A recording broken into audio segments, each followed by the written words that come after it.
इसी बीच जयपुर से एक बड़ी खबर सामने आ रही है, जहां पर मरुधरा में 5000 करोड़ के अमृत को भूल गए।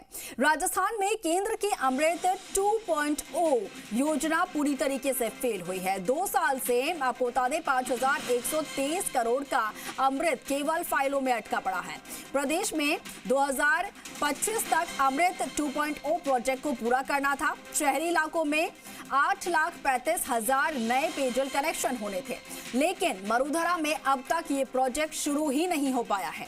जलदाय विभाग में घटिया मॉनिटरिंग के चलते ये कार्य नहीं हो पाया है और इसके चलते अब यूडीएच के तहत RUIDP संभालेगा अमृत 2.0।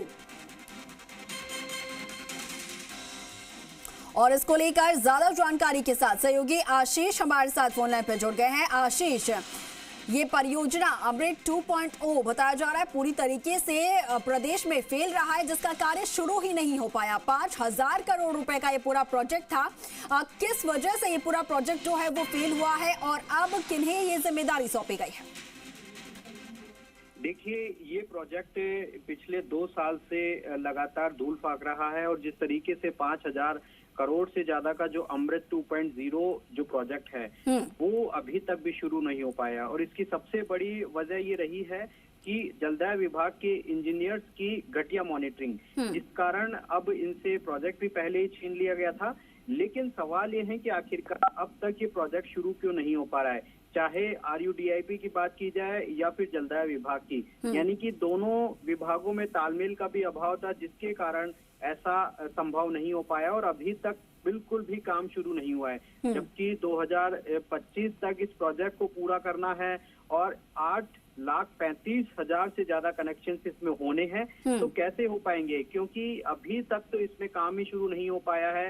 और सवाल ये है कि आखिरकार जलदाय विभाग में 2 साल तक हो क्या रहा था। फाइलों में पूरी तरीके से जो काम है वो अमृत योजना चल रही थी, फाइलों में अमृत बह रहा था, लेकिन ग्राउंड जीरो पर अमृत बिल्कुल भी नहीं बहा। और जिस कारण जो शहरी इलाके हैं वो अभी भी जो पेयजल योजना से प्रभावित है, वहां तक ये योजना नहीं पहुंची है। जबकि केंद्र सरकार का उद्देश्य यही है कि हर शहर के हिस्से तक पानी पहुंचे, हर अंतिम व्यक्ति तक पानी पहुंचे। लेकिन शायद जलदाय विभाग को ये रास नहीं आया है ये प्रोजेक्ट। और इसके बाद में जब जलदाय विभाग के 2 साल तक ये फाइलों में ही चलता रहा पूरा प्रोजेक्ट, तो निश्चित तौर पर बाद में RUDIP ने पूरा प्रोजेक्ट छीन लिया गया था। लेकिन उसके बाद भी अभी तक जो काम है वो पूरी तरीके से रुक गया है।